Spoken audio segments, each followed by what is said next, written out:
Juan Manuel Gómez Robledo, merci d'être avec nous en direct sur TV5 Monde. 88 États sont présents, dont le Mexique. Vous êtes membre observateur, mais vous plaidez pour que votre pays, au même titre que tous les autres membres observateurs, ait un rôle beaucoup plus actif. Concrètement, comment comptez-vous peser davantage au sein de l'espace francophone et dans quel domaine d'ailleurs? Écoutez, ça se passe déjà. La nouvelle secrétaire générale a très bien compris le sens de notre démarche et le souhait d'avoir en effet, comme vous le disiez, une plus grande participation.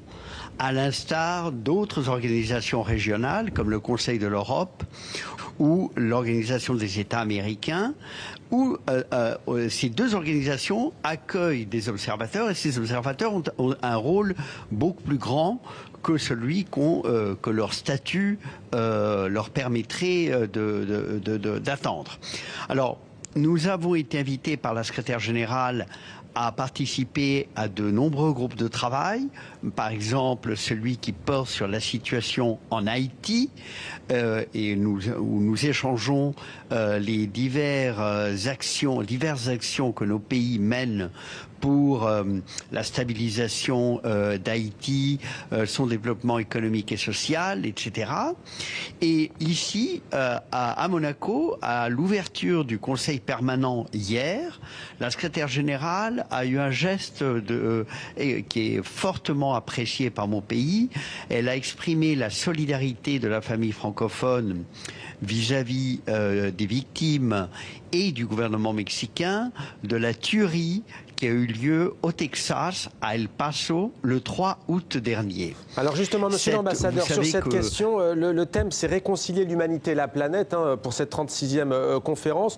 Le fait est qu'entre votre pays, le Mexique, et vu ce que vous venez de vous dire, ça le confirme, il n'y a pas franchement de réconciliation entre votre pays et l'Amérique. Que peut faire l'OIF pour vous aider, outre cette solidarité affichée? Je parle notamment du mur anti-migrants dressé par Donald Trump.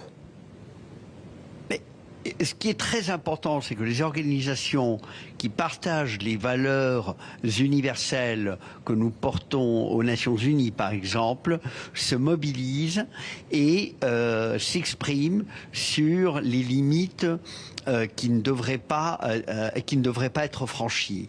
Les discours de haine, d'extrémisme violent n'ont pas leur place dans des organisations qui au-delà de la francophonie, mettent en exergue la démocratie, le respect des droits de l'homme, l'égalité souveraine des États. Alors, la francophonie, c'est une très grande famille, comme vous le disiez, 80 États. Nous avons d'excellentes relations avec la très grande majorité d'entre eux. Nous savons le rôle de la francophonie au sein du dispositif universel aux Nations Unies, qui est fortement apprécié. Et nous avons engagé également une coopération entre la conférence ibéro-américaine et la francophonie. La conférence ibéro-américaine rassemble tous les pays qui avons en partage l'espagnol et le portugais. Alors la secrétaire générale de l'OIF, pardonnez-moi de vous couper, monsieur l'ambassadeur, Louise Mushikiwabo a dit ce matin: la francophonie est une force unifiante. Vous allez dans le même sens donc que Louise Mushikiwabo. Vous parlez de l'espace hispanophone notamment. Le Mexique est le plus grand pays hispanophone d'Amérique latine. Vous êtes en Amérique du Nord, mais vous êtes donc le plus grand par le nombre d'habitants. Comment concilier justement à la fois la francophonie et cette langue en partage sur le continent latino-américain qui est l'espagnol? Parce que le français est, après l'anglais, la langue la plus apprise au Mexique. Nous avons le plus grand réseau d'alliances françaises en dehors de la France. Nous avons 5 lycées français au Mexique, un institut français également, un centre d'études mésoaméricaines.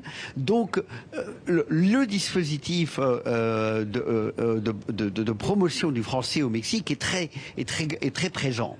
Et donc, depuis quelques années, nous observons un plus grand intérêt de nos étudiants, de nos jeunes, pour apprendre le français. Et on le voit ensuite dans l'augmentation de la mobilité des étudiants entre la France et le Mexique, ou entre l'espace francophone et le Mexique. Car évidemment, nous coopérons également beaucoup avec la Wallonie, avec la Suisse romande, avec le Québec et au-delà. Juan Manuel Gómez Robledo, une dernière question. Vous avez évoqué Haïti qui se trouve dans la région. Peut-être un mot quand même sur ce qui se passe en Amérique du Sud, notamment au Chili. Beaucoup d'inquiétudes, beaucoup d'instabilité. Est-ce que ça vous inquiète ? Écoutez, je pense que tous les pays qui passent par des situations difficiles comme ceux que vous venez d'évoquer ont les institutions démocratiques qui leur permettront de surmonter ces moments difficiles. Nous avons d'excellentes relations avec tous ces pays et au cours des 20-30 dernières années, c'est bien la démocratie qui a eu droit de cité dans des régions dans lesquelles pendant de très nombreuses années, il n'y a pas eu de régime démocratique. Donc, tous ces pays surmonteront leurs difficultés. C'est un moment effectivement difficile, mais nous avons l'espoir que tout finira par se régler dans le cadre de l'état de droit. Et l'espoir de la fin des violences au Mexique, vous l'avez aussi cet espoir, monsieur l'ambassadeur ? Bien sûr. Bien sûr, bien sûr, bien sûr. Et le nouveau gouvernement, le gouvernement de M. López Obrador, a mis à une nouvelle approche à ce problème qui consiste à s'attaquer tout d'abord aux causes de la délinquance et du crime organisé, à savoir les inégalités sociales et la corruption. Ce sont les deux grands piliers de son programme de gouvernement et on le voit il y a une réduction considérable du train de vie de l'État qui au profit des programmes sociaux. Et donc, effectivement, il y a un changement d'approche pour aller à l'origine des problèmes qui ont alimenté la criminalité dans mon pays. Merci.